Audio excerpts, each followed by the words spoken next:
A very good evening to all, brothers and sisters in the Dhamma. So today is 19th January 2021.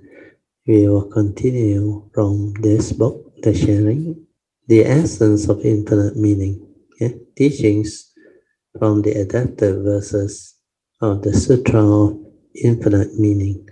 We are at page 89. We will continue from there. So as usual, we will have half an hour of awareness-based meditation. I will off the light, then we can commence our meditation. So just relax body and mind completely. Be at ease. Then whatever thought arise, let it arise. Then remember the four support for the development of awareness-based meditation. The first two support are most important. Relax, body and mind completely relax. Don't do anything, just silent, without thought. Then maintain awareness. When you maintain awareness, you don't think, you just aware. Don't try to be aware of what, just aware, finish. Whatever arises, aware, move on. Aware, finish. Aware, finish. Whatever sense experience or tactile contact, whatever that arises within the form and mind, just aware, then let things be, maintain awareness. The third support is you have to do this stability of mindfulness or awareness for as long as you can. Means relax, maintain awareness for as long as you can. The third support. Theoretically, it's 24 hours. Or initially throughout the waking moments, you need to maintain mindfulness or awareness. Then the last one is trust. Trust your nature to do the meditation. No more thought-based meditation. No more verbalization. No more chattering. Silent everything. And just let things be. Then the nature will move, will activate whatever it wants to. But the fourth support you cannot do until your mindfulness has stabilized. So initially, the first two, then stabilize the mindfulness or awareness nature within using the third support. The third support is continuous awareness or mindfulness. Each of us feels compassion, but how do we live out that compassion in the world? This is very important. Maybe you feel that you are compassionate, you have compassion, but how do we live it out? Do you really have the embodiment of that love and compassion in you? So to be able to live out that compassion and use it in the world are two different things. If you only think you know or you feel you have compassion, but that compassion cannot be radiated out, cannot be expressed out into a living reality when you live your life within this existential world, then it is of not much use. It's only you only have knowledge of compassion, but you have not developed the true compassion. To be compassionate, you must have the wisdom and the understanding. Without the wisdom and the understanding, the compassion is only compassion according to your thought process, according to what you think, you believe. By helping people, you have compassion. Then your action is born of that merits or to develop that quality of mind state which you think you are being compassionate. Mm. But true compassion requires a lot of wisdom and understanding. True compassion has no ego. There is nothing inside there. The evil roots of greed, hatred, and delusion is not there at all. Compassion. Compassion is a quality within you that can be expressed at any time, any place, anywhere, and it applies to all conditions. You will not be like normal people, only compassionate when it comes to someone you know or your loved ones or someone who is close to you, have affinity with you. Then you try to help, you try to be loving, apply that compassion to help these people. But when it comes to somebody you don't know or you don't like, uh, or of a different race or a different religion or belief system, then your compassion cannot come out because there is this delusion, Socrates' self-delusion that divide humanity into you, me, and I, into all the race label, and also the religious label. So when you have such delusion within your form and mind, when you are not able to develop the true understanding of what compassion is, then that delusion will actually set you off and cause deviation. So whatever you do, you may think you're compassionate, but the ego is there, the self is there, the division is there. So true compassion is a universal mind state, a universal quality that is not affected by any duality or division. Mm. The heart is just compassionate in the sense that wherever there is condition for things to arise, then this compassion will flow for the good of the many, for the good of the world, humanity, environment, and everything. That love, that compassion, it will radiate out. And it will do things silently, quietly within, and it just acts. It does not like other people wants to show off to people, oh, yeah, I am being compassionate, I am what. Uh, so all this has motive behind, whereas the other one, the true one, wherever there is condition, they just manifest and act, and they just do what is appropriate without division or thought of discrimination. Mm. Okay, we will continue. So this part is very useful. Don't just feel compassion, but you have to really have the embodiment of it through wisdom and understanding, then able to live it within your life, your existence, where you manifest. Mm.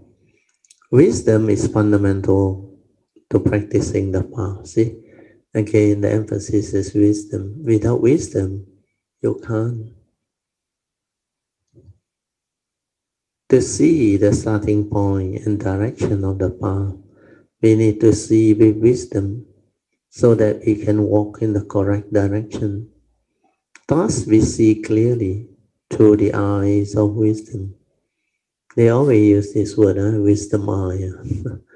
because people have to relate wisdom to something, to something you see.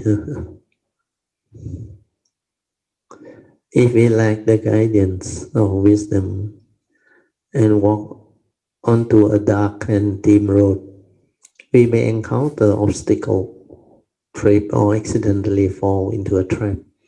Even a slight deviation can lead us far off the path, which is very true. If you are a technical person, you will know. Let's say there is a certain path or direction you're supposed to move. But if, let's say, you deviate by a small angle over a long period of distance, that arc that is formed from the angle is going to be very big. So a slight deviation at the starting point can lead to deviation very, very far away towards the end of the long period of cultivation. That's why having right view, right understanding is very important. Do not start with the wrong approach of understanding. When you start with the wrong approach and the wrong understanding, you will debate. That's why I say, have patience, sincerely develop the cultivation of the first phase of Dhamma, Pariyati, the learning of the teaching. Learn it patiently. Take your time. Find out the truth. Understand it clearly. And then only move on to phase 2, Patipati. Phase 2 is to put this teaching into practice of cultivation so that you can realize it, awaken to it. Then the phase 3 is Pativeda. You reap the fruit of your hard work. You get to live the life of enlightenment. So these 3 phases of Dhamma are very important. So phase 1 of Dhamma is the learning, the study. So that one we can say it is initially a little bit of knowledge first. Then the first and second turning wisdom can arise when you constantly listen to the true Dhamma, when you mix with true Dhamma friends who understand the Dhamma and has the Dhamma. It can give rise to first turning wisdom. You can develop some form of understanding of the teaching. Then you must investigate this teaching. When you investigate, you must also reflect, contemplate, and inquire. Why did the Buddha say this? Can I put it to test? Can I investigate into it? And when it's time of the investigation, then there is very, very strong faith. Faith becomes unshakable. Then from Saddha, it leads to Virya, the spiritual faculty. Then you go out to cultivate, to develop Sati. That's how the spiritual faculty fall into place. Then when the spiritual faculty of Sati is stabilized, it becomes Samadhi. The mind is collected and unwavering, but it's not in a state of concentration. It's in the state of Samadhi. Samadhi is the collectedness of mind, unwavering mind, but it's not in concentration. The stability of this mindfulness is based on an understanding. It's not based on a conditioned state of mind. So when the understanding develops into wisdom, then from samadhi, it becomes upekkha. The mind has equanimity. It does not stir and react to sense experience anymore. So the true samadhi, supported by wisdom, will arise. Initially, samadhi is needed for you to see things as they are, so that the mind does not stir or react. If the mind don't have the stability of samadhi, it is not collected and unwavering.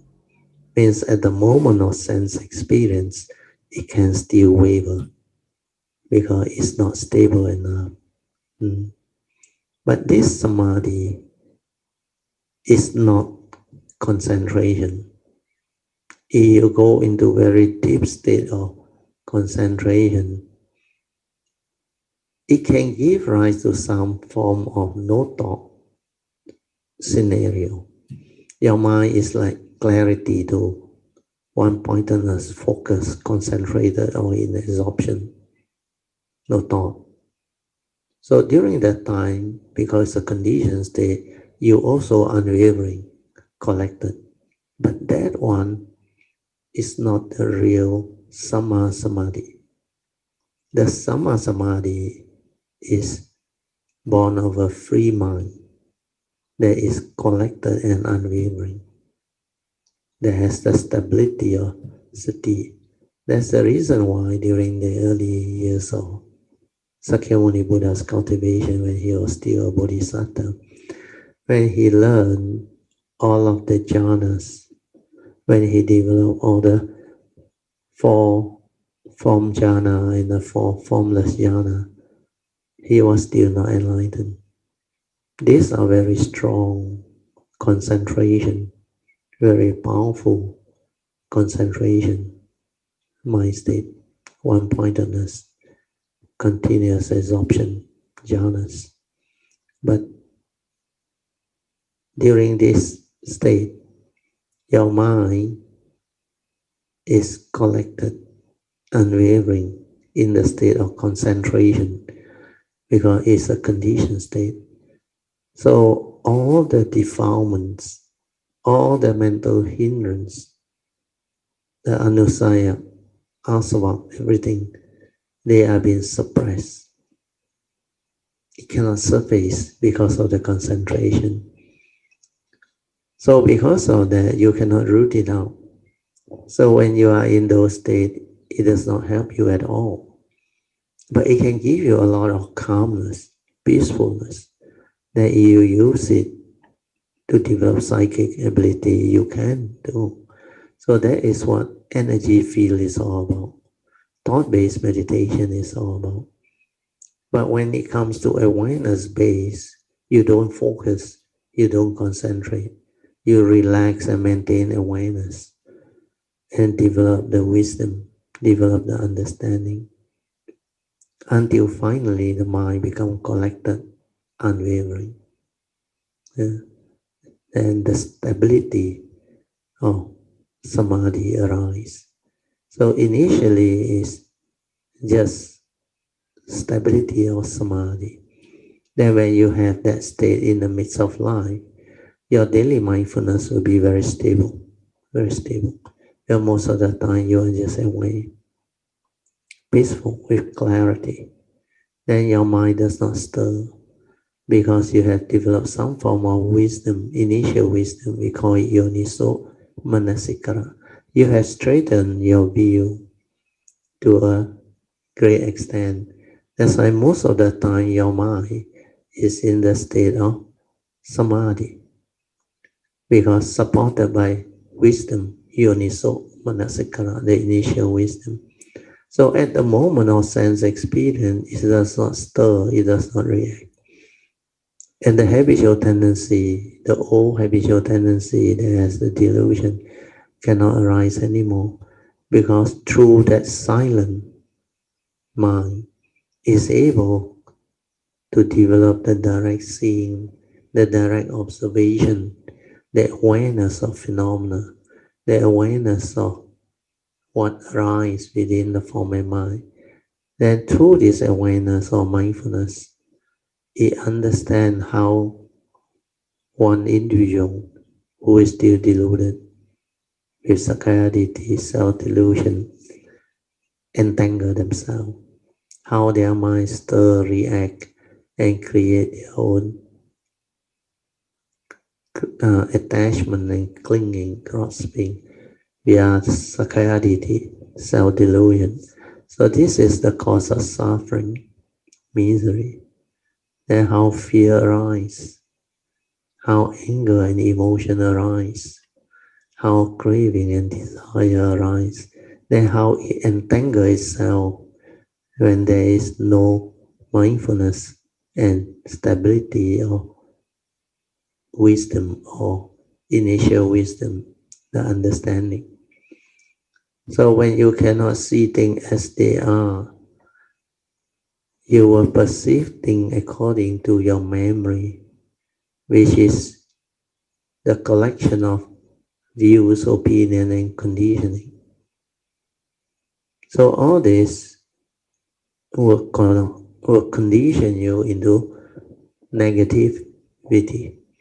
So this negativity of thought process will lead to the evil roots of greed, hatred, and delusion that cause your karmic nature to fall. Condition negativity of karma. So all this, when you start to develop the mindfulness to be aware, you start to understand how you get yourself entangled in life and how suffering comes to be. Then when you understand how all these things unfold, you can retrospectively reverse it through your understanding. The next time I confront such sense experience, how can I not react, stir my mind, and develop the delusion? How can I just let things be, accept the reality of the moment, and be at peace with all situations? So that demands understanding, the ability to see things as they are, not according to what your views, opinion, memory, and belief system condition you into. When you see things as they are, there is no words. You don't label that thing. You don't create a concept out of it. Then you realize the penetrative wisdom, the direct seeing, the awakening. Then you come to understand all these phenomena. They exhibit the three universal characteristics. The three universal characteristics of anicca, dukkha, and anatta, they are inherent in all phenomena. We are all phenomena within the conditioned world. Through your observation, you will know they are all dependent, originating, condition, arising, cause of phenomena. Without condition, nothing arises. When condition arise, things arise. When conditions sustain itself, phenomena continue to evolve and sustain itself. Then when phenomena cease to be, conditions cease to be, that phenomena will cease to be. So when you start to see this, you start to understand the universal characteristic behind the universal characteristics of change, impermanent, anicca. Then you realize everything is just the way it is. When condition has already arisen within that moment, then things will be such, cannot be otherwise, because they are dependent, originating, condition arising. So within that moment, the set condition is already set. Like the Buddha say, whatever that arise, there are causes and condition behind. When you understand this is wisdom. Means you have to accept the reality of the moment. And then you act. It doesn't mean you cannot act. You can still act, but act with wisdom. Not to react first, not to stir your mind first, not to condemn or want things your way. When you want things your way, means you cannot accept the reality of the moment, means you lack wisdom to understand the reality within the moment. You don't understand the conditioned world's universal characteristic because they are impermanent. Dependent on condition, they arise. They are all causal phenomena, dependent originating, condition arising. Because of that universal characteristic, you should know if you want things your way, which is not nature's way according to all these conditions, you will suffer. That's why the Buddha, under the first noble truth, he said, when things don't go your way, when you cannot get what you want, when your expectations in life are not met, you suffer. So the natural consequence of the universal characteristics of change will lead to the universal characteristics of suffering. Because things change. It cannot remain forever the same. If you attach, cling, and crave and want it to be yours forever young, don't get old, don't get sick, it's impossible. That is nature's law. Like our physical body, it goes the way of nature. You can't tell this body, hey, please don't get old, don't get sick, don't die. It never listens to you. That's why it's impermanent, dependent, originating, condition arising, causal phenomenon. There is no atta within. That's why it's anatta, non-self. But there is such thing as a human being, life, even though it's dependent originating. And this human being, or form and mind, we call it, is subject to karma. Because within the existential world, the conditioned world, this law of karma is very powerful. All form and mind, because of mind, there is mental intention. The moral causation is chitina, the mental intention that gives rise to karmic. So understanding this is very important. So when you understand impermanent, you will understand empty nature of existence, non-self, anatta nature.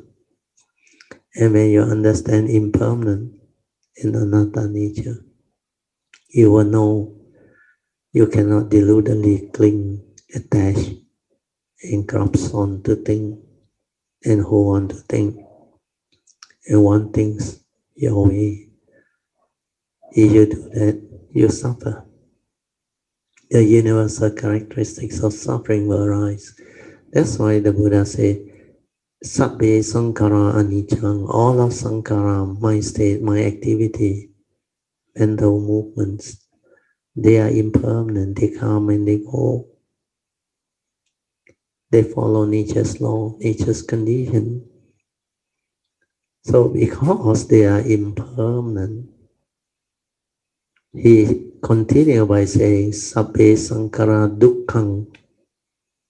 If you give meaning, you attach, grasp, and cling to all these Sankara mental states, your views, your opinion, your conditioning,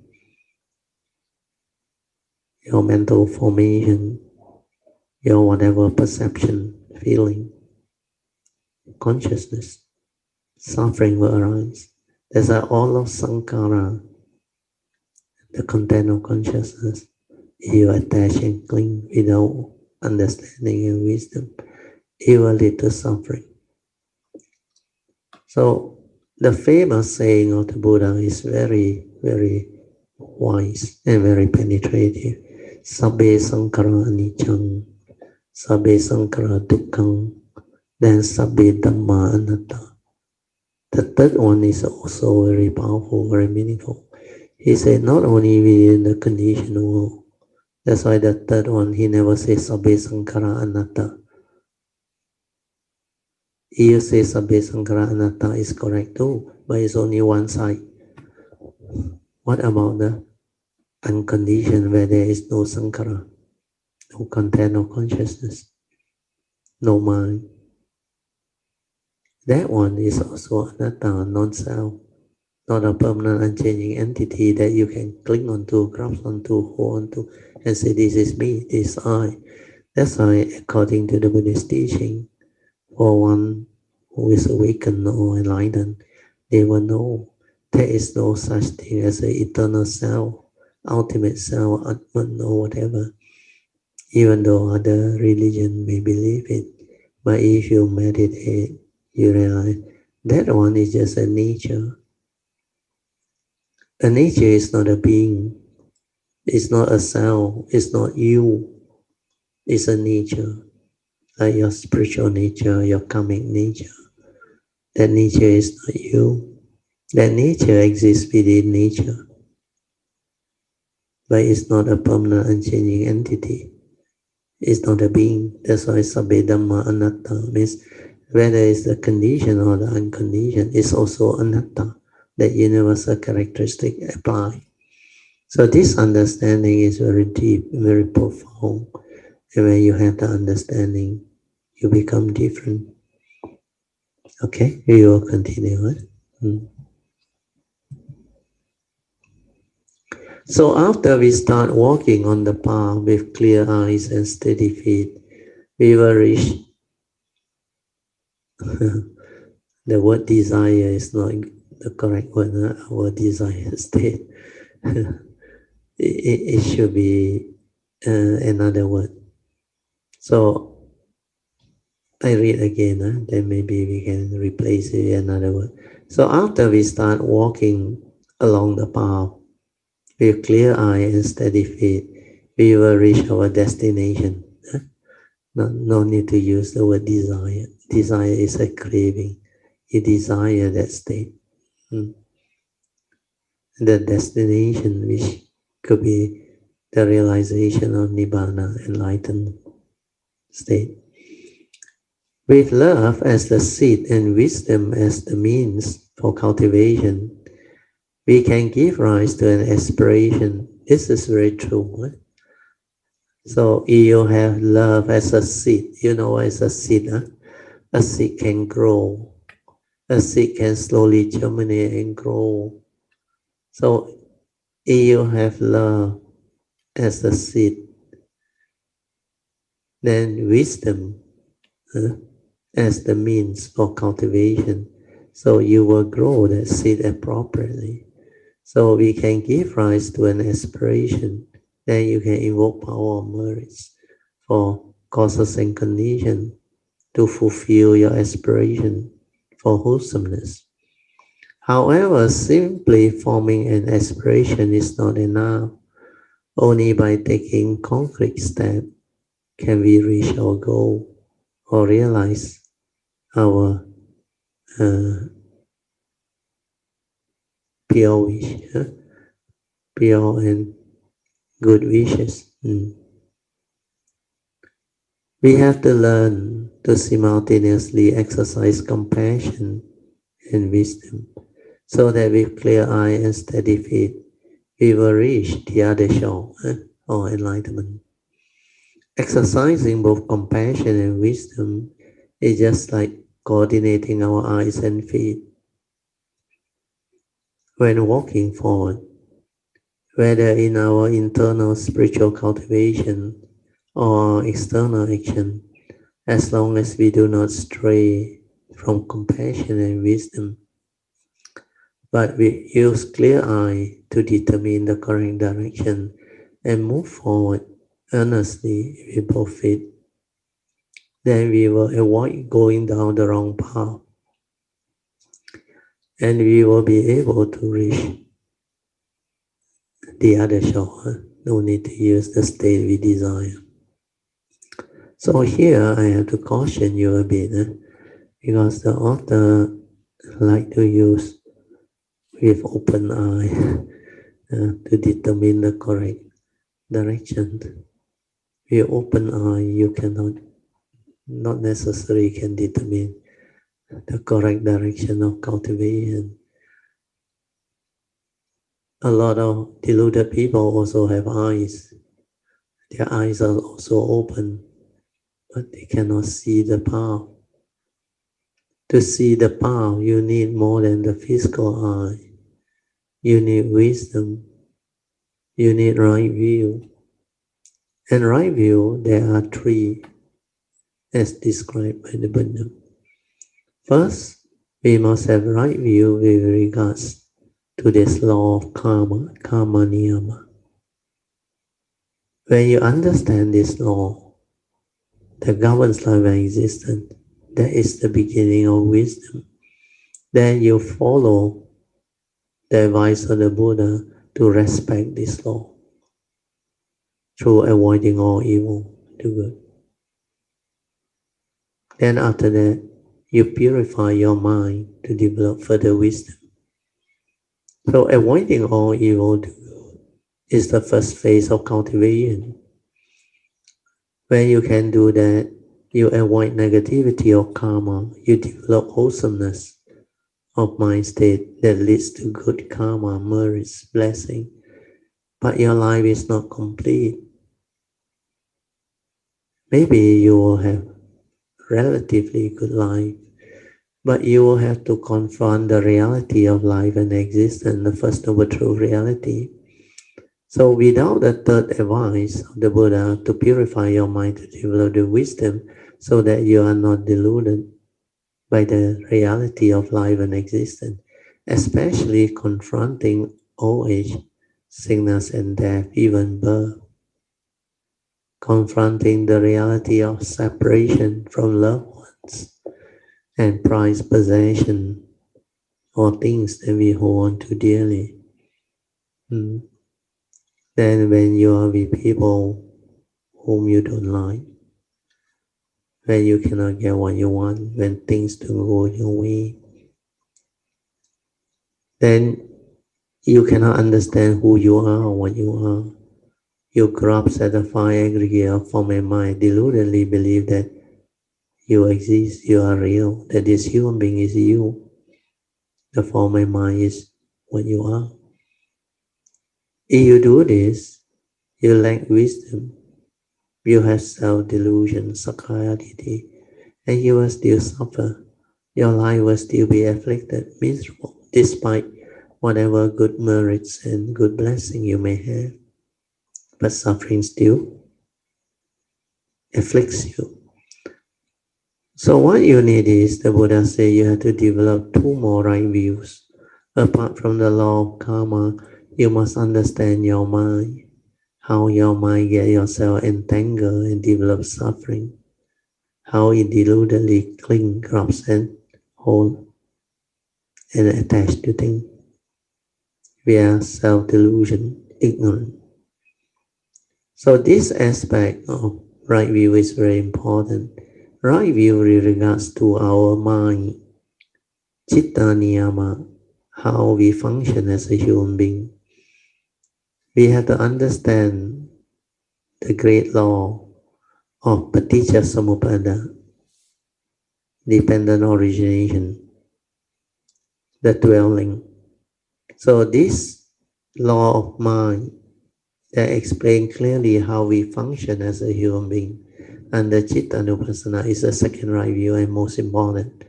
If you understand this, your life will be beautiful, you can be free. Then the third right view is a natural consequence of the first two. When you have the first two, you will understand the third. The third right view is law of truth, Dhamma niyama, all of the essential Dhamma, the truth that the Buddha has taught us. So when you have the first two, you will understand the third right view. Unless you have this three right view, with eyes open, you will also lose the way. But when you have these three important spiritual laws, right view, karma niyama, citta niyama, and dhamma niyama, then your path is established. You will not deviate. Your cultivation will be very straight, very direct. That's why all great beings, the Sammasambuddhas, Buddhas, they understand this teaching. That's why without sasana, it's not easy to have this teaching. So this teaching is very, very important, very useful. So you establish the three right view, spiritual law, karma niyama, citta niyama, and dhamma niyama. Then you are safe. Before that, you are not safe. Then whatever you do after your cultivation, you will only develop two things. The first thing that most people force do not really pay attention to is in cultivation, the only thing that free your mind and awaken you is wisdom. You must develop wisdom. Nothing else free you. Not all the fantastic meditation, the fantastic mind state, jhana, concentration, or even the word jnana inside. If you cling and attach to all those words without understanding, without the wisdom, you will still be trapped. Your mind is still trapped. You cannot free. So to free your mind, you need wisdom. Then the moment you have wisdom, the very strange thing that happens is compassion and virtue become very natural. Without wisdom, there is no true compassion. Without wisdom, there is no virtue, true virtue.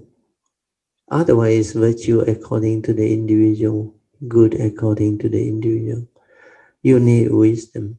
When you have wisdom, it becomes very different. Everything you do become virtuous. That's why love and compassion is a natural consequence. Virtue is a natural consequence when wisdom is developed. So in the Mahayana teaching, they always talk about the bipeds, the cultivation. They say you must cultivate virtue and wisdom. Yeah. Actually, when you understand, it is wisdom alone. With wisdom comes virtue, real virtue, true love, true compassion and virtue. Without wisdom, no way. So always remember to find the path, the truth. You must start on the right footing, with the right view, the three right view. Start with karma niyama, like I taught you all, how we actually develop the understanding of how the Buddha's teaching come about, how he sequenced out his teaching, how he started off by teaching the Buddhist way of cultivation, the pre-puja, the post-puja, then the pre-puja, why we chant the salutation, why we take refuge, why we renew our precepts, why we chant the salutation to the Buddha, Dhamma, and the Sangha, why we call it the triple gem, why must we take refuge. Then the puja offering, rejoicing, generosity, all of the very meaningful offering that shows the teaching. Let us recall to mind all of the important teaching, like impermanence. The fruits represent karmic fruition or enlightenment. The fruition, they call it.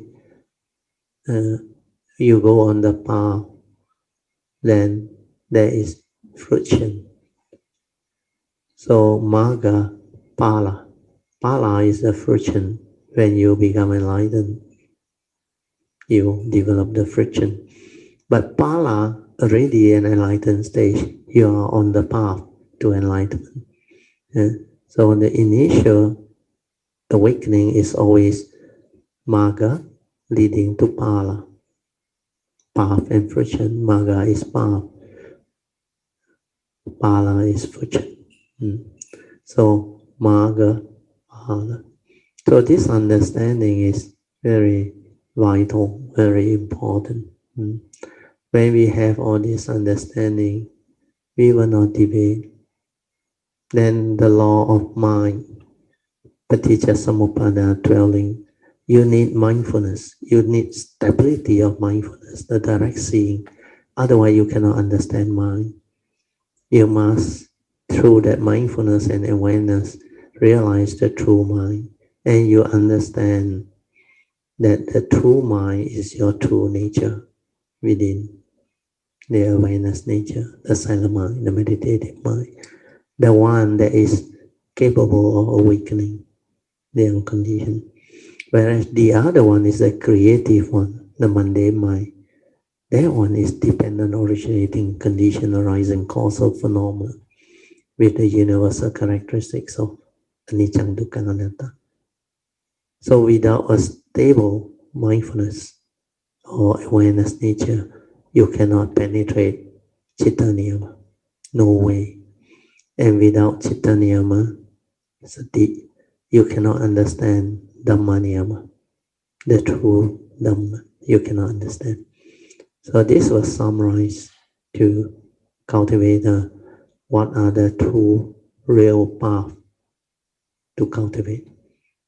So this understanding is a lot more deeper and clearer than what you have listened just now. Because from the text, they use very mundane way of approach, saying that with clear eye, so that you can see clearly. But the path you cannot see with a clear eye alone, unless that clear eye has wisdom behind, penetrated the three spiritual law of karma, law of mind, and law of truth. They inspire all to develop bodhicitta. So bodhicitta is very important. With infinite compassion, they relieve the suffering of sentient beings. So this one is talking about the great beings, the bodhisattvas. So bodhicitta is very important. Bodhi is enlightenment. Chitta is mind. So the enlightened mind, bodhicitta. So your ability to develop bodhicitta is very important. Okay. So the subheading, they inspire all to develop bodhicitta. This is what Sammasambuddha and great beings like bodhisattvas, they will do. If you don't plant the seed of bodhi, the bodhi mind, to walk the path of love, compassion, and wisdom, which is the bodhisattva way, you cannot become Sammasambuddha. That's why they inspire all to develop bodhicitta, the bodhi mind, the enlightened mind, to walk the path of the bodhisattva, means the bodhisattva way. Then with infinite compassion, this is very true, they relieve the suffering of sentient beings. So compassion is really needed. But without wisdom, there is no true compassion. That's why the great beings, they are enlightened beings, they have developed the wisdom already. So as they walk this path, they develop more and more perfection of wisdom. Then their compassion grew and become more and more developed until finally it becomes infinite. So with infinite compassion, they can really help relieve suffering of sentient beings. So the Sutra of Infinite Meaning states that with their wisdom as bright and impartial as the sun and the moon, they apply skillful means according to the proper timing and condition. They support and develop the work of the great vehicle and lead all to readily achieve anuttara samyat sambodhi. This is Samma Sambuddhahood. They abide in the state of bliss, wondrous, true, wisdom and compassion. They abide in the state of bliss, wondrous and true. Then wisdom and compassion are like the sun and the moon.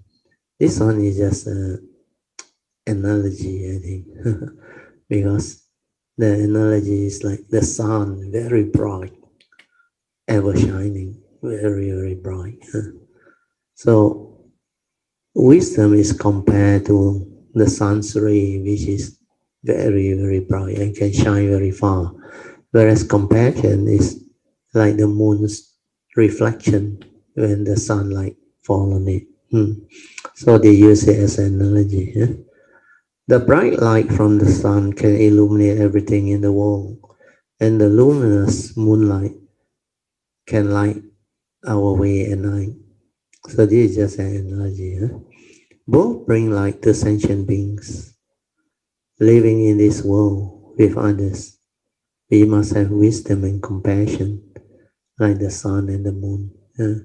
Means the importance of sun and moon because we are interconnected. Actually, without the sun, there is not enough energy to sustain life on this planet, on our solar system.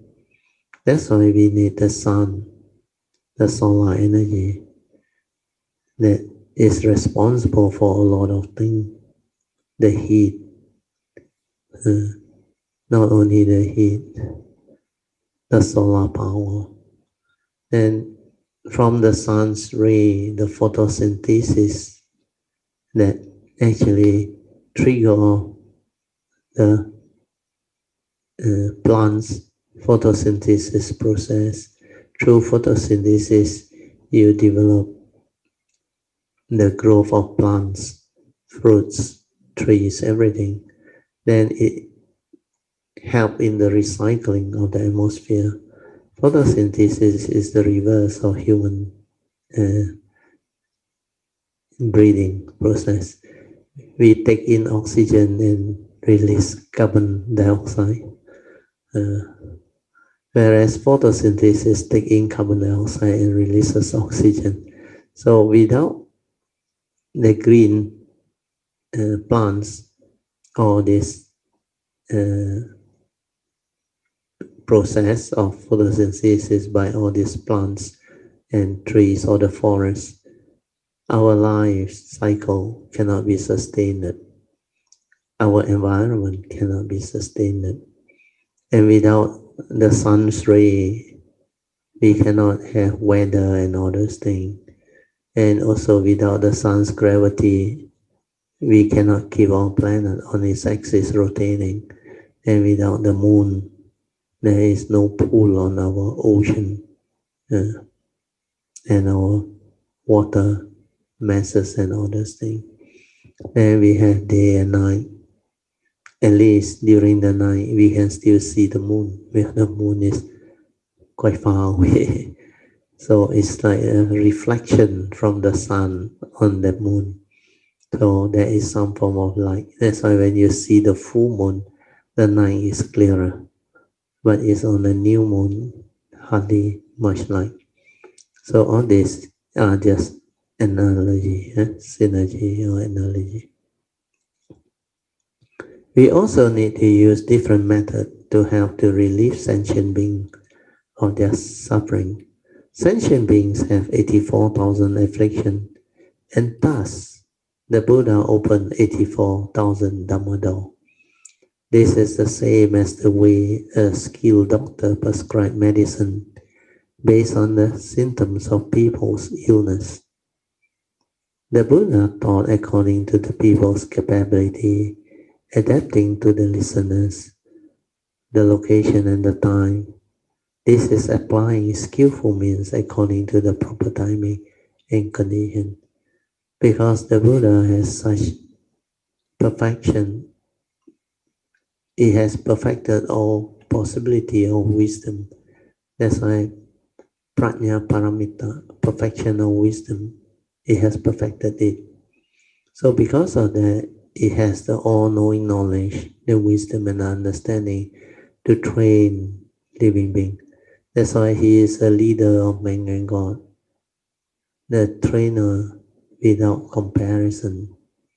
When nobody can train living being to become enlightened better than the Sammasambuddha.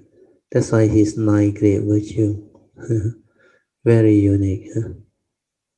Such indeed is the blessed one. He is the worthy one. He is the blessed one. And he is the fully enlightened one.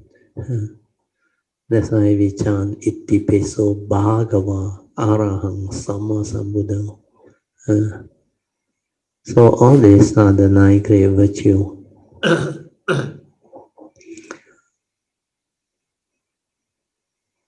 This 84,000 Dhammador shows to you that there are infinite number of ways to approach the Dhamma, to teach the Dhamma, to share the Dhamma.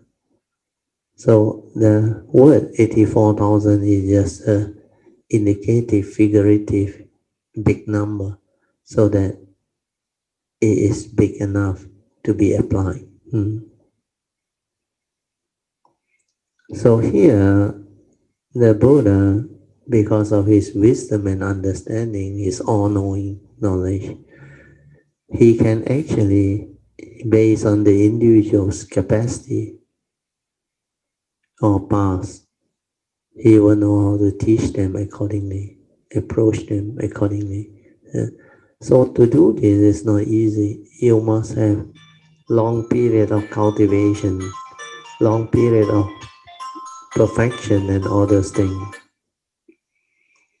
So all this needs perfection, cultivation, then you have to be very good.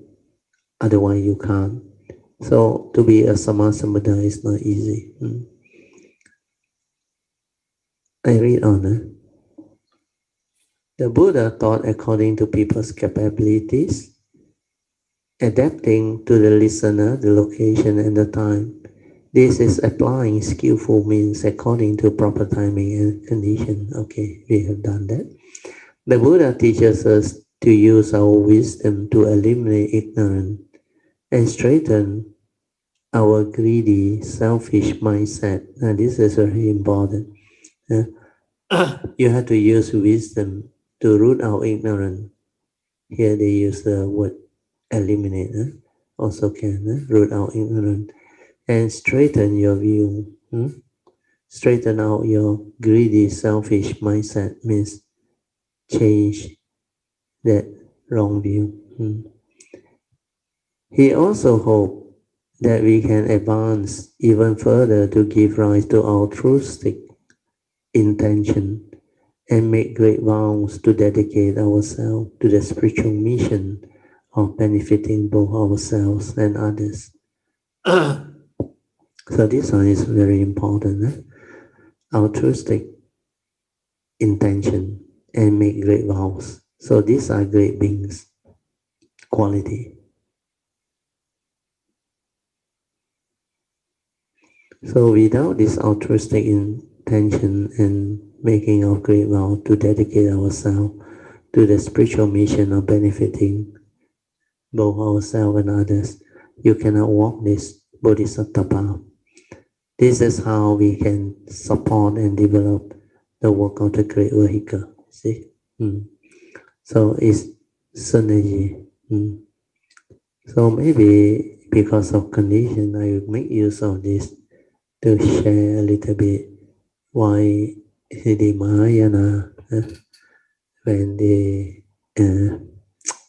sometimes you read certain Mahayana books, the author will tend to explain it this way.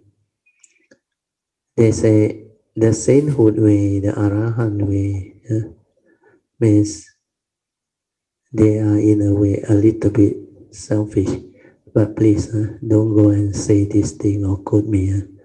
But this is something I want to share so that you understand.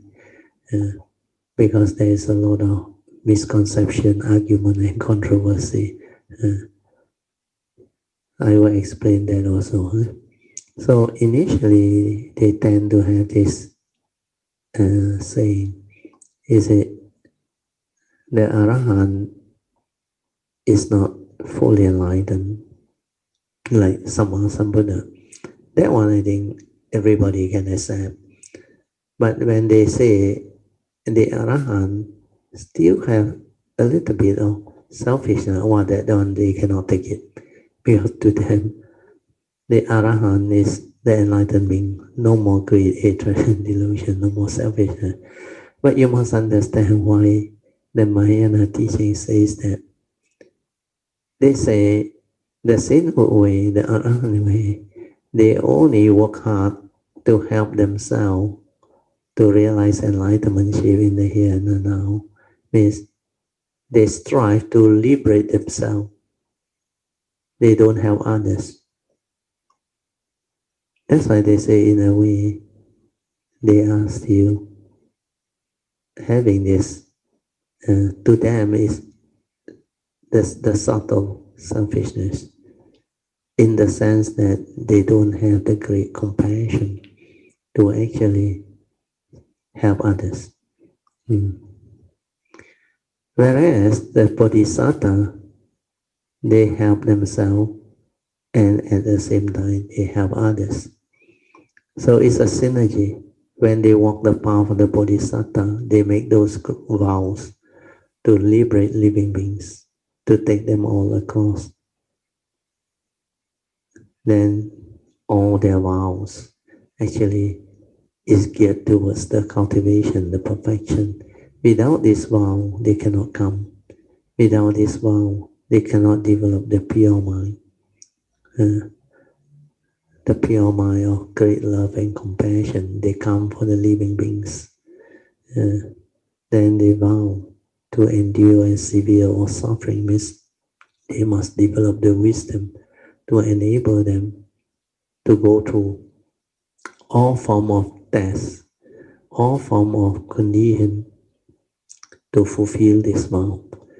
And to do that, you need to come back for very, very long period of cultivation. Minimum 3 to 4 world cycle, asankaya kapas. So all these are great understanding that the great beings have to go through. So because of that, just now in the book, we had that sharing from the author. They have altruistic intention and they make great vows to help liberate sentient beings. And when they do that, they cultivate sincerely to help themselves and to help others. So there is this Mahayana understanding. But the Theravada, the one they argue are not the Arahant or the saint. The one they argue are the Theravada traditions, believer or cultivator that call themselves Theravada. So they always say the Buddha is also an Arahant. Understand? You are under the chanting Iti Peso Bhagava Arahang Sama Sambuddha. So he is the Arahant and yet he is the Sama Sambuddha. So an Arahant is also free of ignorance. So how can you say he still have a little bit of selfishness? All these are based on misunderstanding, because when you argue this way, you don't want to understand the intent, the meaning behind. The meaning behind is they say because they only cultivate for self-enlightenment, means saving yourself, liberating your mind. Then after that, the rest has nothing to do with you. So in that sense, they view it with a little bit of less compassion, less compassionate. So that's why they say they still have a little bit of selfishness, because the self-enlightenment is involved. They believe they can work hard for their own enlightenment. So initially, if you are not careful, you walk the Theravada way or cultivation. If you believe there is a self to get enlightened, you can be trapped. That one can be a trap. Ultimately, when you awaken, you will come to realize the form of mind is not a permanent and changing entity. It's not you. That's why he know you, he know me. But when it awaken, the mind realizes itself and awaken, and it go through the cessation, the realization of Nibbana. Then the mind ceases to be. Then that form and mind you can say is enlightened, but it's not you. Then you can say he's an Arahant because that wisdom that he awakened to prevent him from having ignorance. That's why there is no more rebirth. And that is his last birth. After that, he don't come back again. But he doesn't know how to continue to come back to the Bodhisattva way. So this is how you can actually develop the understanding. Okay, so that part, I just add in and for benefit of some of you, but don't use it to argue with people or explain. Forget about it. They can't understand. Unless you have the Dhamma already, then you want to explain, you can. Huh? Okay, we continue a bit more. The Buddha teaches us to use wisdom. Oh, this one I have covered. Huh? Benefiting both ourselves and others. Okay. This is how we can support and develop the work of the great vehicle. Okay, we will hear. Huh? Thus, in the 5 period of the Buddha's teaching, at the very end, he encouraged the follower of the small vehicle by commanding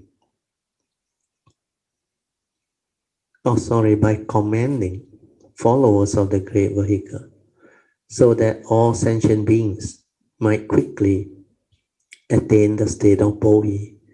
His hope was that sentient beings, after being guided with many kinds of skillful means, would grasp and enter the true Dhamma. So this is the basic fundamental reason why when Sakyamuni Buddha came, he just taught the Four Noble Truths and his 3 turning, and nothing much is taught about the Bodhisattva way, because the urgency is to get people on the path, to walk the path, so that they have the basic teaching.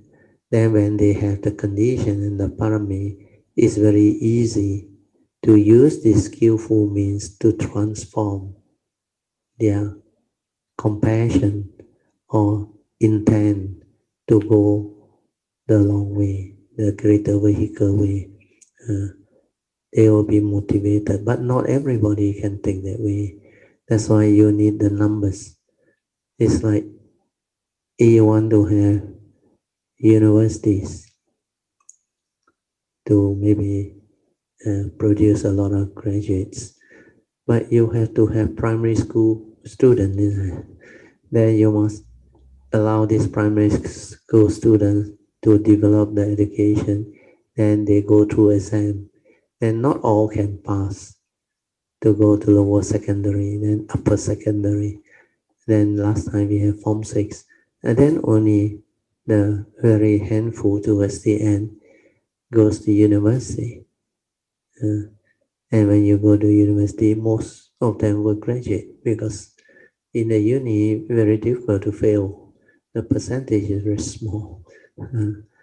But we have to understand all this can change. It's just like in the early days during my time. I remember on my brother's time, my elder brother, even primary school, many people drop out. Then lower secondary, after that time was called LCE, or they call SRP in Malay. During my brother's time, it's very difficult to even reach secondary school, lower secondary. So if you can reach lower secondary, you got chance to become a teacher or apply to be a nurse and all those things. But later on during my time, like all of those in primary school automatically go to Form 1, lower secondary. Now only at lower secondary the exam sometimes people fail, they cannot go to Form 4, Form 5. Then after Form 4, Form 5, a lot more will fail, and those who go to Form 6 are only a handful. I remember during my time, Form 5, we have, I think, about 10 or 12 classes. But when it goes to Form 6, we are left with only 2. Then we form another class, 3 classes, because for other school that don't have Form 6. So almost 80% is gone. Or about 80% is gone. Then out of this balance of 20% or less that took the Form 6 exam, not everybody go to uni, but quite a big percentage. For my school, I think out of the 3 classes, about 120 of our students, I think there's almost 100 students go to the university. So that time, actually, the numbers become very small. So the training of this bodhisattva way is also the same. Those who really make it, they are like very few towards the end. But just like education, nowadays I saw my daughter's generation and the new generation. Now graduate is like very normal, very easy to find. Almost everybody graduate. So cultivating the bodhisattva way also the same. So when the understanding is there, when the sasana is there, when people are able to develop it, the condition is so favorable, and high percentage of cultivator can really go that way. So this is what sasana is all about. Good condition is all about. So you can have all this, you will be able to benefit. So we are on this golden window, which is the Sakyamuni Sasana, and it's very beautiful. So do make use of it.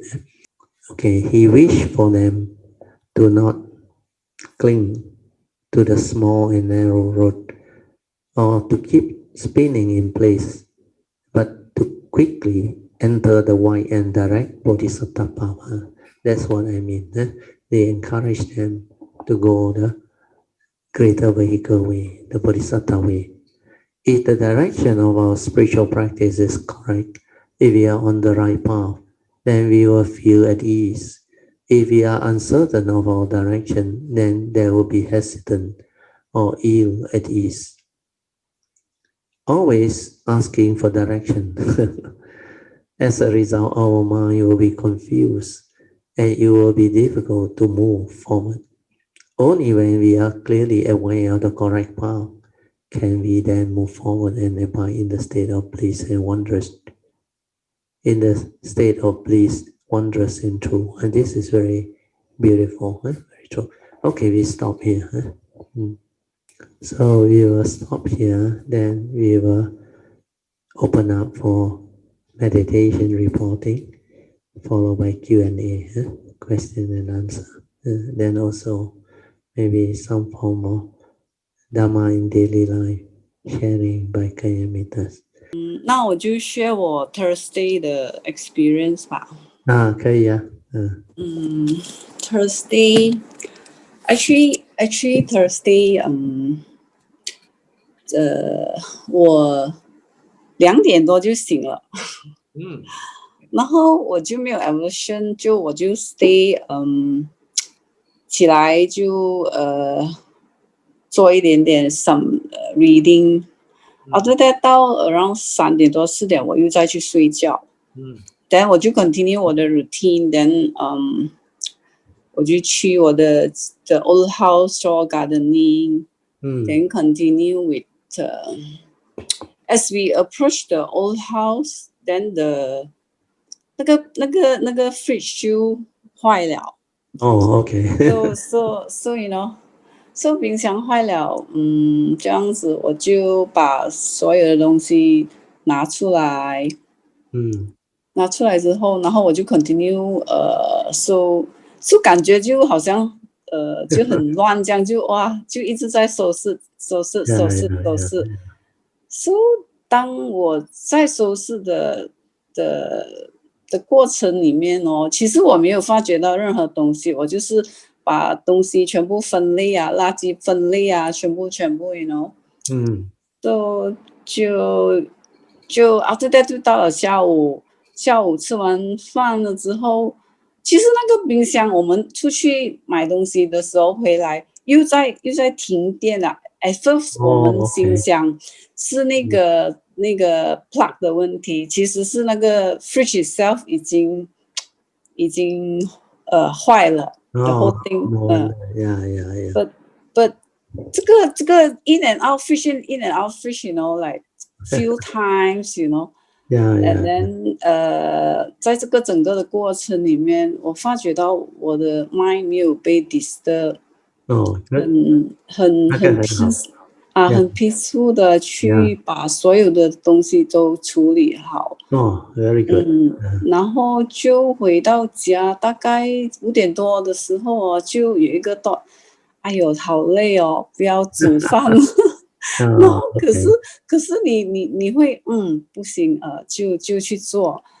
当我吃完饭，然后我不是跟 Brad 就讲，我很踏实的过了一整天这样子的。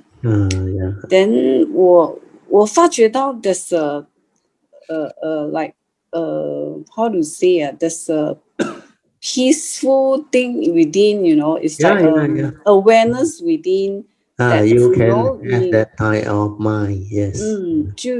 就好像很平静，那种平静的过了那一整天的 experience， 让我明白到，就是你要很 relax 的去做每一样事情，就是在当下你就是做，对，做就对了，就没有太多的想法。而且你也不能说你要怎样又要怎样，你就是做。你不会有那个念头 of frustration 啊 unhappiness 啊，那个没有了。That is what a cultivator will. As a cultivator，就是他就是你可以感受到里面有一个那个很平静的那种啊。对，没有好像以前 complain 对，以前就是不高兴不爽为什么这样那个念头全部灭了。他那个念头就是没有一点都没有起来，就是这样。Because 你已经有那个 initial wisdom 了解了，所以你能够 not only 接受，你也能够 throughout the day 该做的你就用心去做。As I that perseverance, that mindfulness, that awareness, you just do, then nothing to know。你也不会去想，哎呦，为什么这样呀？And 为什么那个 fish 整天出问题？然后say no, because that is a reality. Condition like that, things will be like that. So 你能接受的时候is like what you will experience。你能够平静下来 ，even after a tired day，你也能够平静下来。不要该做的你会去做 ，you will just do what you supposed to do. Well, when the fish is like without electricity or trip or spoil, then the food, most of them will become a problem because this is your old house. You seldom go back there, and I don't think anybody is staying there, is it? So because of that, you will have to sort out a lot of things, clean it, then maybe throw away all those that you need to throw away. But you will know how to do it with wisdom, with understanding, and you will just diligently do, patiently do, without any complaint or what. Then you can sometimes laugh at it too, because that is the way life is. Condition like that, things be like that. And sometimes you just laugh because you can see like what you experience. You are no longer like before. Before, the mind cannot accept all these things. oh, why I so stupid, knowing that the fish is like that. So there is a lot of, I shouldn't have done this, I shouldn't have done that, or I should have taken action earlier on. And if I know this brand is no good, I don't want to buy, to buy. So 那些念头 keep on arising. So I used to explain to cultivator in the early days, I said, the best way to see whether you have progress or not is to see how stable your mind is, how peaceful you are throughout the day. Peace not because you are meditating or in a conditioned state. Peace because nothing can affect you anymore. Then the very good sign is when you are more and more mindful, you are more and more heedful, you have less thought, less sankhara, less aversion, less dislike, less stirring of the mind and unhappiness. So these are the signs that is very clear, very important. If your mind state is already composed, despite confronting situation, problem, and yet you can be at peace, and you can just accept the reality and be at peace and experience the peaceful, wondrous, like what is described in the text just now. I read to you again. You abide in a state of bliss, wondrous and true. That is your true mind. Not only is peaceful, there is clarity. There is, like you say, the state is so beautiful. You are in that tranquil stillness. And most of the time you are peaceful and calm. So that is the sign of a cultivator, which is very good. Sadhu to you, Alicia, 很好。还有什么吗？谢谢 Virgil。其实在这个 experience 里面，我明白到一件事，就是其实不是你要怎样去 aware， 怎样去什么，你就是要很自然的、对 very naturally 去对，很自然的才能够有这样，without you knowing 的，so 我觉得是很可贵啊，很难得。Very amazing. Like Putin always say, wow, so amazing. So beautiful. It can be like that. So this is very different from those who, after listening to this radio, then they try to be in that state of mind. That one won't work on you. That one is the mundane mind wanting to be peaceful. Then they like suppress all the emotion. Yeah, do lah, brother. Theo say do. So don't want to complain. That one is suppression. But like Alicia say, if it happen naturally without knowing it, then finally when you realize, when you are settled down, then you will have this understanding, like many Kayamita came to know, that they have become different. How come they don't react like last time? They don't complain like last time. Their mind state is so different now. They are not agitated, not annoyed, and not disturbed at all, despite what happened. Like in the early days, I remember I used to laugh and smile at all these things because when it happened, normally people cannot take it. People become very unhappy. Then I can see the sign that then I will know. Then sometimes it's a test for you to go through. Then when you understand all this, the test will cease. Then it will turn around and you become beautiful again. So a lot of understanding that come through cultivation is part of the way. When you cultivate and tread the bodhisattva way or the path of cultivation correctly and appropriately, all this will manifest. All this will show up and you will understand. That's why like Po Cheng used to share, it's so amazing. You see, whatever she experienced or she go through, I can explain and put it in words so clearly because my nature has done it. So all this is really amazing. Like now Alicia share all this. Unless you have gone through this part of the cultivation, you cannot understand what actually happened. So to try to behave like Alicia or behave in a way that like you are not affected, no use, because that is not the real understanding, the real wisdom. When it happened, the mind naturally know what to do, and it just do. It just appears, no problem, no longer reacting, and the smile will come out, the joy will come out.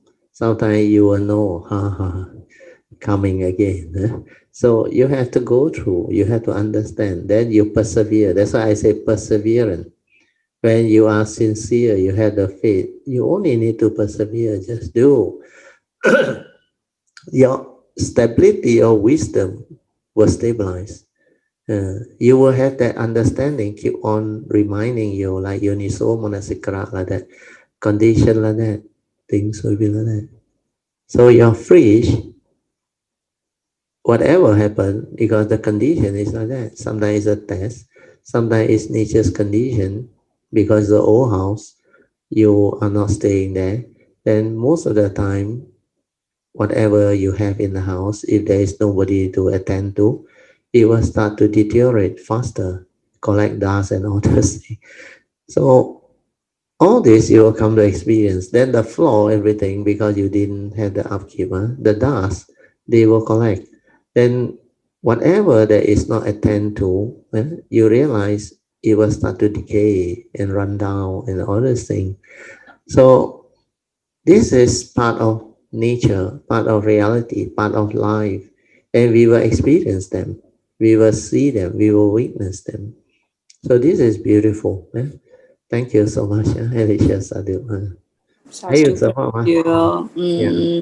还有如果我想share一个 experience with 我的 sister。OK。Actually， 在几个星期前，我的 sister send 我2个 message， 然后 delete 掉。OK。然后我就打电话，通常我是没有打，那天我不懂为什么我会打，然后我就打电话。然后他就一拿起电话，我就 as usual， 我就问他你好吗这样子，然后我就讲，他就很生气的讲我不好，然后哇我就 feel 到哇那个火已经烧上来了，是然后我就听他讲，然后他就 with some misunderstanding with 他的 husband。no wonder。然后他就 full of anger, like I can see the way she yeah. like last time what I did. Correct. What you have gone through. Yes, you so can I see the same diluted way unfolding. Right. So 我就从他的话里面把他那个话又丢回给他自己去思考。然后就用我的一点点的 Dharma understanding 跟他讲，是因为你自己抓得太紧，然后搞到你自己这么的辛苦。我讲 life 不是这样子过的，然后跟他讲，跟他解释。然后 surprisingly 他很快又收到，又知道怎么样。就我就跟他讲，最主要你要把你自己的心管好，然后把你的心去看怎样训练你自己，强大你的心啊，然后就是他又很快又 OK 了。Then after that， 哇，and then through the conversation I didn't realize after that 我在原来可以这样子的去 advise 他，然后 very simple actually very simple。对，就他整个人就开心起来，然后我就 full of joy， 我讲原来我可以这样子帮到他，这样子可以的，可以的。所以我很感恩 Brad 在 Brad 这里所学的，能够实践在我的生活里面。然后就可以对，所以感觉到很 amazing， 那个佛法真的是其实很简单，很简单。如果你明白的话，你就很简单的就就让他们明白，而不需要用太多很花巧的字啊，什么什么，然后对，对，所以很感恩在 Radio 这里学到的，然后能够自己的慢慢把我的习气慢慢的改过来。然后我希望我发愿能够帮到更多的人啊。等我自立了之后，我就利他，就走菩萨道这样子。So 就 just about 我的 sharing 啊 ，Brad 就是这样，萨度感恩 Brad 感恩呀，萨度萨度萨度，很好，So these are the sharing that you will be able to actually share when you have the Dhamma, when you have done the cultivation correctly. You can be a blessing to others, to more and more people. Like Alicia's case is starting with a sister. And later on, she can help other people too. Because recently also, my daughter and me, we also came across a very young, not couple, boyfriend, girlfriend. Oh, couple, not yet married. Yeah. Yeah. So I think about 23 or 24 years old. One is 23, one is 24. So one of them going through life quite tough, confronting First Noble Truth reality, especially the 6th and the 7th one. Then means since the school days, she had problem and all those things. Then the boyfriend was okay actually. Then they were just a new graduate, I think. One of them just came out to work, the boyfriend. The girlfriend didn't work but intend to go for master program. She finished her internship. And because of family problem and background and all those things, so she developed some form of depression. Then the boyfriend knew. Then the girlfriend also knew. So wants to seek answer and solution. So what happened was the boyfriend's mother was a good friend of Christina. So Christina came to my house and brought the mother many months back. The mother recovered now after that short session, become very different, beautiful. And the son can see the big difference, the changes. So because of that, when the girlfriend mentioned that, the son went and asked the mother, who is this brother Theo? Can we also consult him and all this thing? So that's how the mother contacted me. Then I say, now MCO very difficult. If you don't meet in person, it's very difficult. But amazing is technology. My daughter suggests Zoom. So we had a Zoom session. And the two of them are really, after hearing and the sharing of the session, like Alicia mentioned, wow, they can smile, they can laugh, they know what to do already. Amazing, young people. Normally this type of young people, 23, 24, back got time for them. But these two were amazing. They were beautiful with great potential. And they are so keen to listen. And I realize I share this Dhamma using very simple day-to-day language with young people who don't have exposure to any Buddhist teaching. Very easy to go in. Even meditation also teach them very straightforward, relax, maintain awareness, no need to think, silent. Oh, they can understand. So beautiful. So this is really amazing. Then my daughter also help out, share the part of her experience to them. And because they are youth, when they see my daughter, they also feel much better because of my daughter's present. So we had a very good session. So this Zoom really helped.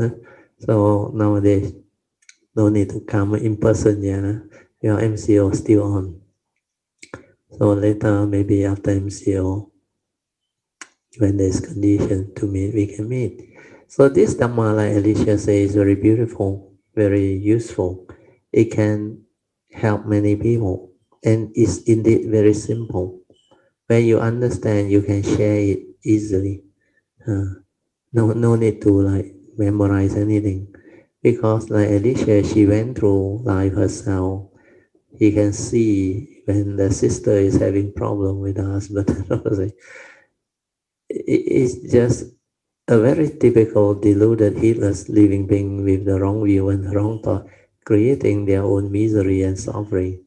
That's why the phone call, immediately after she called went through, he can feel the forehead, means the anger, the emotion, the unhappiness, like want to cry out and complain, because frustrated at what happened and all those things. So Alicia let her speak, let her say and release it out. It's very good to be a good listener initially, then understand her problem. Then after that, teach her how to turn around, because life is not so difficult to understand. Like I explained, very beautiful. I said, our life, we hold the key to our own life destiny. To be happy or to be unhappy is entirely our choice. So we must choose to be happy. Then why are we unhappy? How come all these things can affect us? It's only a thought. How come it can make us so miserable and unhappy? So these are the more appropriate tool for us to use. Then for Alicia, because she turned around in a different way, she can share with the sister. Say, open up your heart, 思想宽一点 means don't be so close, selfish thinking, the ego, emotional, mean lock yourself out and become miserable over all these things. Have a kind heart. Don't try to control people, their life, let them live. If you share all this with people, they understand. Your life, you also don't want to be controlled in it. So relationship, spouse, husband and wife, or brothers and sisters, or even parents and children, you have to understand our relationship is based on understanding each other, and we have to have that good understanding so that we can resolve things or issue amicably. Their life, let them decide, let them live. Your duty is to advise. So don't overstep the line. So all these things will help. Then have goodness, have kindness, be loving, be joyful. Then also have what they call gratitude. Then speak appropriately. You have to develop the embodiment of Noble Eightfold Path. Especially right thought leading to right speech, right action, and the four right effort, the right view, to resolve things amicably, so that nobody get hurt, so that everybody is happy. When you follow Noble Eightfold Path, you will have no more negativity. Then you can resolve issue amicably. Then there is joy. Then when they listen to you, they also feel at peace, and they can have faith in you, because like Alicia's case, I think the sister must have known. She turned around so beautifully. Among the family, the brother, sister, even the in-law said they know. Alicia last time was so deeply in the state of depression, 17 years. And she turned around so beautifully. That's why the sister decided to call her. So many things can be resolved when you understand, when you are willing to seek help. Then you must seek those who have the ability to help you. uh, and you have the good karma, the good affinity. It's not difficult. Sometimes you ask around, your friend may have this type of people who can help. Just like Christina's case. She actually helped many people, Christina. Christina is like Suyan brought quite a number to come and see me. And they turn around beautifully. Okay. Brother Teo. Yes, Pamasuri, yeah, Sadhu, yeah. Brother Teo, I would like to take this opportunity to thank Brother Teo, Mrs. Teo. Sadhu, can. And all Kayamamitas. Yeah. And give me all the support. Yeah.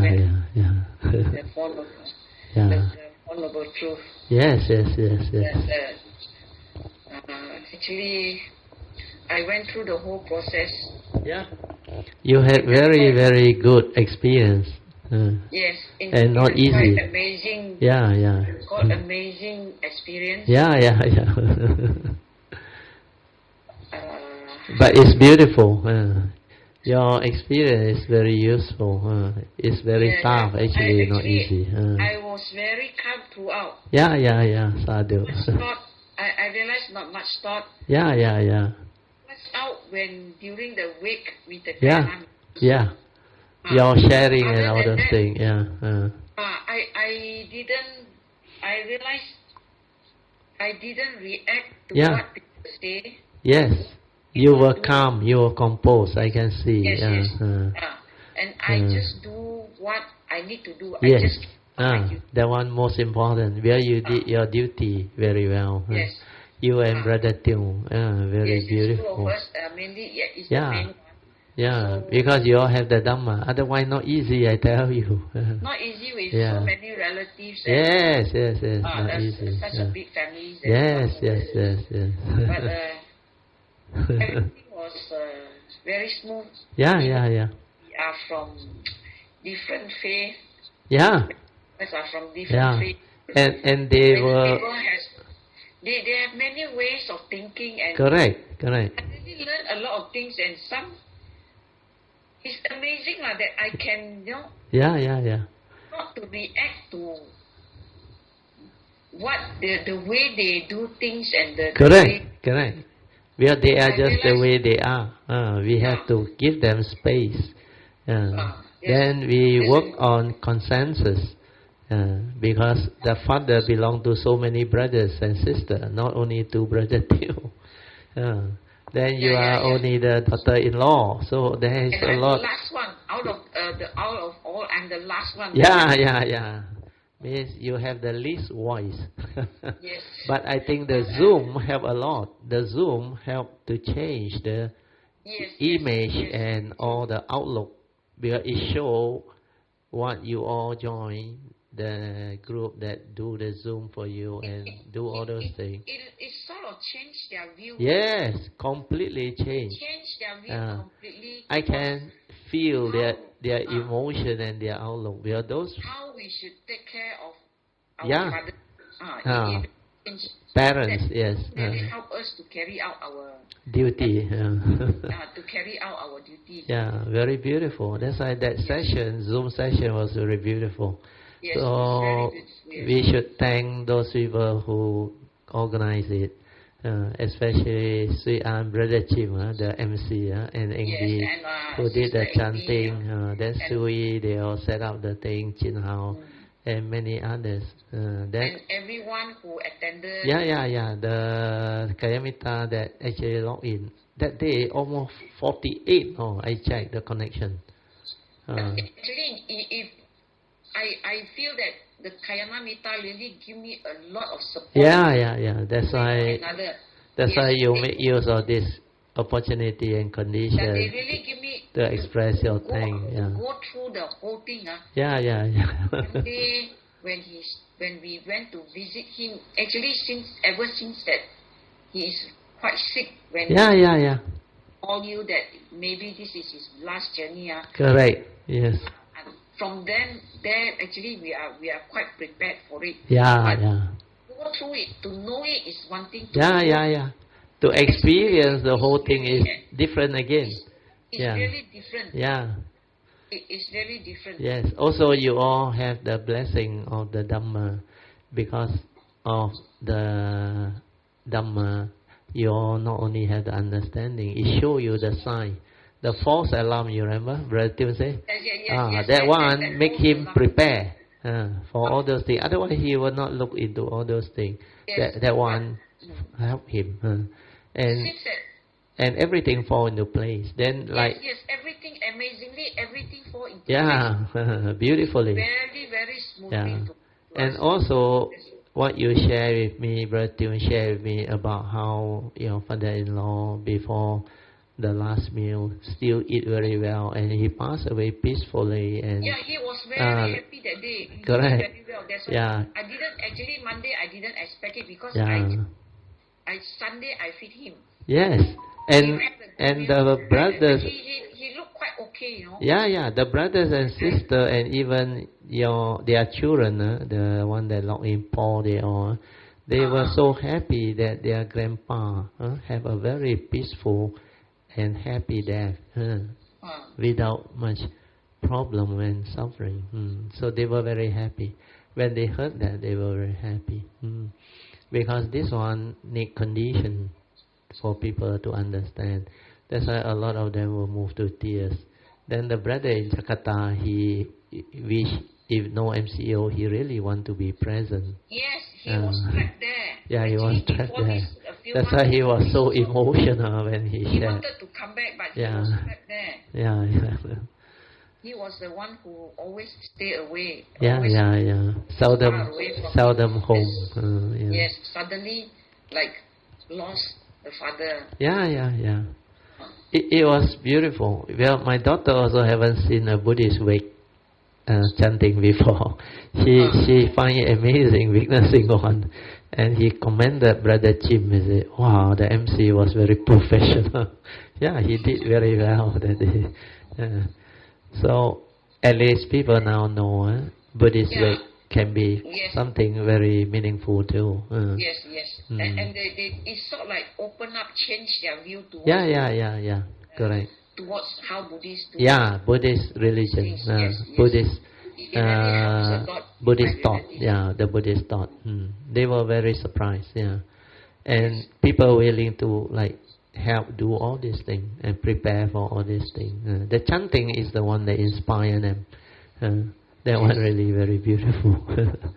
Then a little bit of sharing here and there also help. So all this are meant to be. That's why we also rejoice. I was very amazing that everything fall into place. Yeah.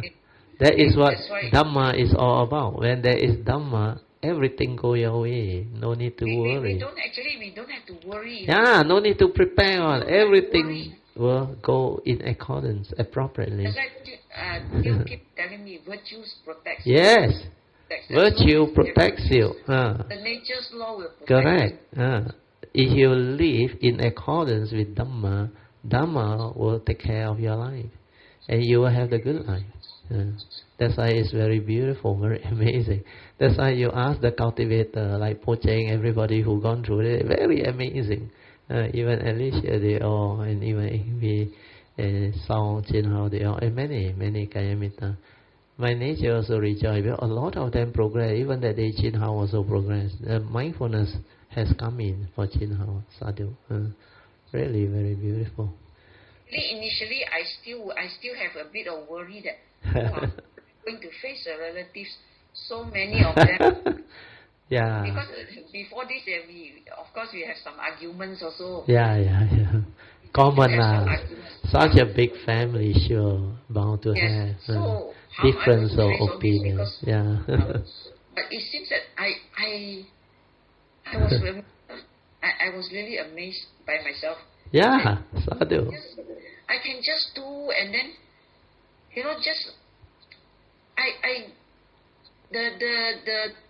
the surrounding doesn't bother me. The phenomena around me, what people say, what people do, it doesn't bother me. People come and complain to me. I was it's not that I have no reaction. I know that things happen, but I'm just silent and quiet. That is the best. I I don't react. No need to say anything, otherwise it become worse. It become worse. Because when there is no condition, when people cannot understand, it's better to keep quiet. Oh, okay, okay. Thank you so much for informing. Just let it die down. Otherwise, you try to like say something. I tell you, this word will go. Then people will come back in all sorts of funny argument. Forget about it. My daughter want to share something. Yeah. Sadhu, Sister Pamasuri, I find that very beautiful, guys, because I see a very big difference between your sharing now and one of the observation I had during one of the retreats when you were in charge of all the duty and everything. I remember you got very worked up when people don't do their duty or didn't turn up or come late, and they complain to you they don't want to wash dishes because and you had to make all the arrangements. I remember, although you handled it, but that time you were very much affected by it, and we could all see. Now you are very different now. Yeah, change a lot. Change for the better. Sadhu. Good. I was I just maybe I shared during the funeral. Yeah, you can share. The other day we were very busy. Both of us were very busy because we have to make many arrangements. And after that, after the cremation, we choose to pick put the bones, the remains on the same day. So after the cremation, we have to wait for the thing to cool down. There is a prayer in my house, so I came back for the prayers. I rushed back to my house for the prayers, and I go back, and the cremation finishes at 11 something, so 12 o'clock is lunch. So I ordered them already. So I was worried that I got no lunch, so I called one of my niece. Okay. I said, please reserve 4 packets for us, because 4 of us came back to, plus the nuns and the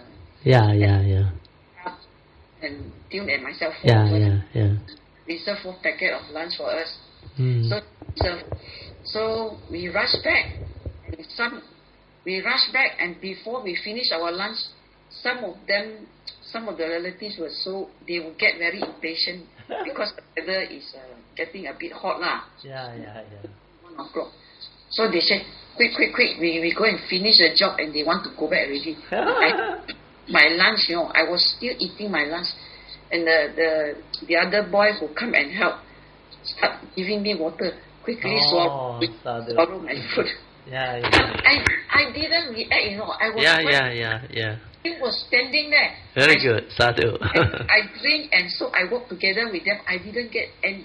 There's no anger. I can observe that there's no anger. There's no. Yeah, you have changed. Yeah, you have changed. Yes. I can see the difference already. Yeah, Sadhu. I can see. That is what cultivation is all about. Otherwise, that mundane mind react very fast.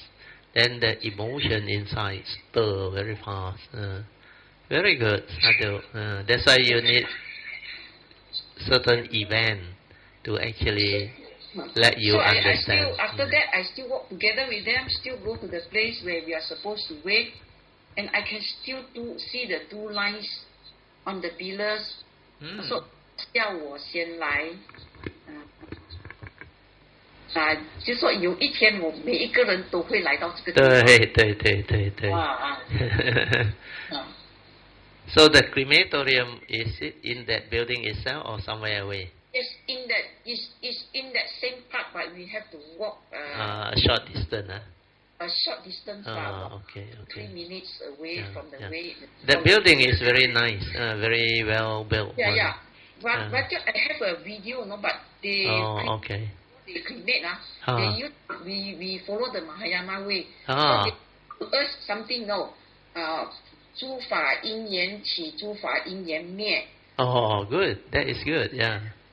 Only we say something. The word is something like that. Only when we have wisdom, only you can understand. Otherwise, you cannot understand. Yes, only wisdom 缘起缘灭嘛。缘起缘灭。Wisdom can liberate us. The last sentence. Correct. Only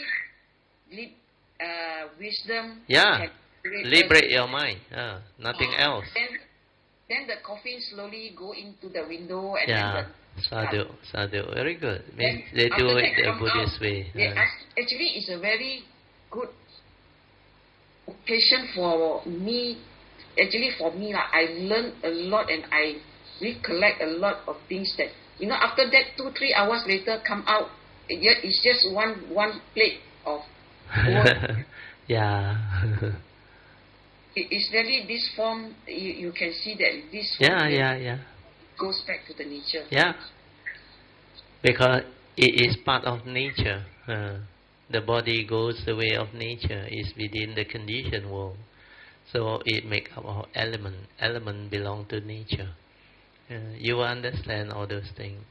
And that place, our own to experience and see it is really oh, definitely. It's very different. Yeah, very different. And that place, the energy is very good. Surprisingly, I went there. It's so different from the ordinary where they call crematorium area. The energy is very good. Yeah. They did a lot of chanting. They did a lot of chanting. No wonder the vibration and all that thing. Actually, we chant Xing. Because the whole building, a lot of good vibration, a lot of good energy. No wonder. Yeah. I went there. I don't feel anything like a normal crematorium one. I don't feel. I feel good energy there. But the crematorium is in Shah Alam. Oh, in Shah Alam. In Shah Alam. Oh, okay. Maybe that place I didn't have a chance to be there. But the building where you have your wake is very good. That place, the energy is very good. And actually that day full house, we were so lucky also. Yeah. Full, it's just unfold, Yeah. Full house. Because of MCO, they cannot do it at home. Correct. They because at home you have a lot of restriction. There, because the building is big and is a private car park, and you cannot simply go in, so that place is very conducive. Very good, Sadhu. That's all. Thank you. And once again, I would like to thank Brother Teo, Mrs. Teo. Yeah, Sadhu. We also rejoice. For giving me the support. Actually, I really feel the warmth from Guyana. Yeah, Sadhu. Yeah, because you all have contributed a lot. Like I explained that day, you and Brother Teo, your whole family, including your father-in-law, you have played your very important role, especially the My Kayamita website, the book printing and spiritual trip organization, our annual retreat and many activity, even the monthly house dana, all arranged by you and Brother Teo. And mainly, you all are the one behind a lot of our things.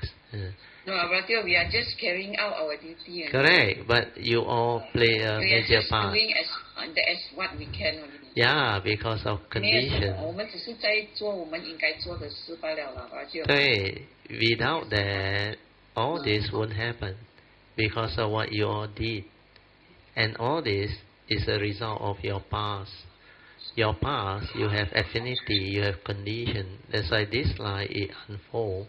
Then you have the condition for all this. And all this, the merits, the parami, is going to shine forth and pave the way for you, Brother Teo, and all the Kayamita who are involved to have beautiful cultivation in the future. A lot of these things you all may not see it now.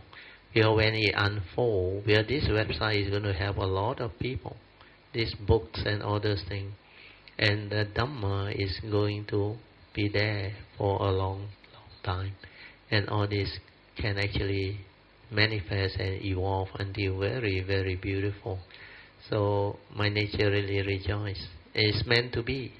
Even Chin Hao, all those who help out, like Sui An, and also all the other Kayamitas. These are very beautiful. So don't have to like say this is my duty or what.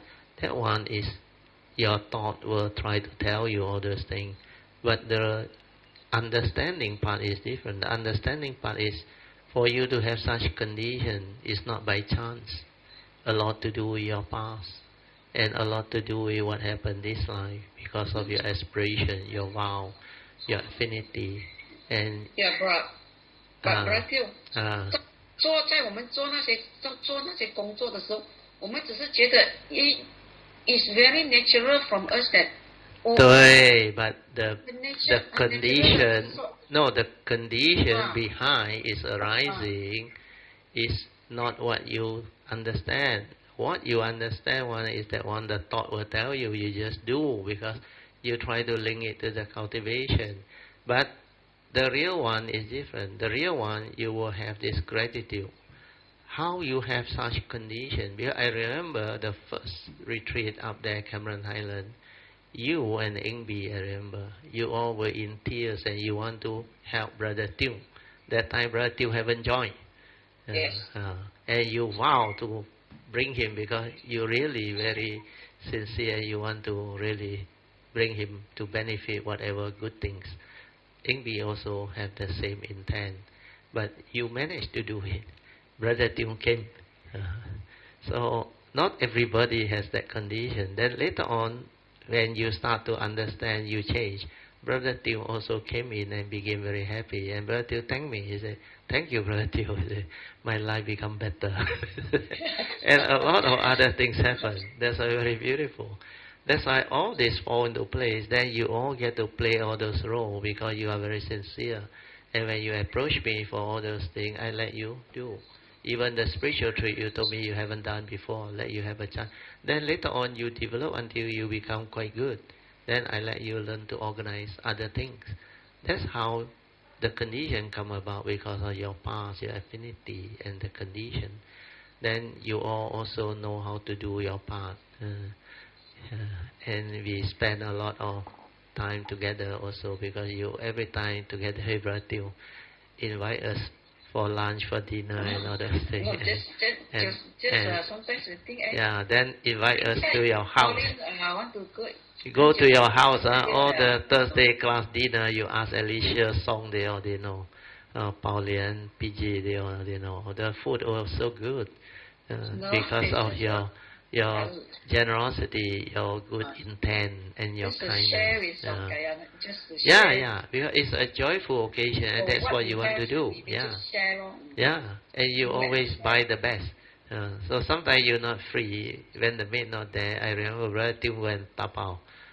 Very nice. So those were the conditions that unfold. It's not easy, and this life, this condition, it become parami. Because of what we did this life, do you know in future? This will set the condition for future. That's why in the past you all have done certain things.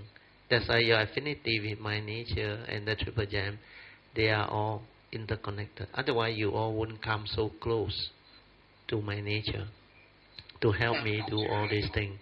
It cannot happen unless past affinity and condition. Like this life, what we gone through together, the cultivation, everything, this is the affinity that you establish with my nature and with the Triple Gem. And this is the window for the sasana. And because of what you all did, the future, you will have greater condition. And when the future manifests, it could be even more fantastic. This is the part you all must learn. This is the part only cultivator understand. So anyway, thank you so much, Sister Pamasuri. Thank you for the good condition and the good sharing, the expression of thanks. Thank you, Brother Tew, Mrs. Tew, gratitude. Sadhu.